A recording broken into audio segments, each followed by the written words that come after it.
జగన్మోహన్ రెడ్డి గారు ఆయనకున్నటువంటి స్థాయికి చక్కగా హ్యాపీగా 3 పూట్లు తింటూ ఒక రాజాలాగా, క్లియర్గా చెప్పాలంటే ఒక రాజాలాగా ఇంట్లో హ్యాపీగా తిని వాళ్ళ 2-3 తరాలు అలా బ్రతికిపోవచ్చు. బట్ కానీ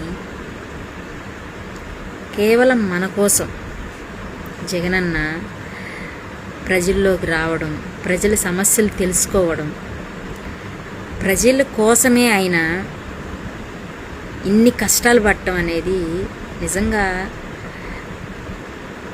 నేను ఏపీలో పుట్టడం అనేది నాకు చాలా అదృష్టంగా నాకు అనిపిస్తుంది. ఎందుకంటే జగనన్న లాంటి నాయకులు నాకు సీఎంగా ఉండటం నేనైతే చాలా హ్యాపీగా ఫీల్ అవుతున్నాను.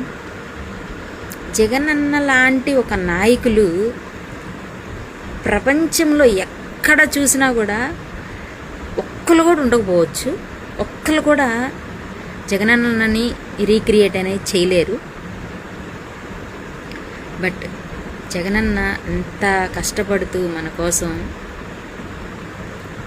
పేదవాళ్ళ కోసం, మెయిన్ పేదవాళ్ళని కనీసం ఒక స్టేజ్లోకి తీసుకురావాలని ఆయన చేస్తున్నటువంటి పోరాటంలో నేను తోడున్నాను. మీ అందరు తోడున్నారా లేదా అనేది మీకే వదిలేస్తున్నాను. జై జగన్.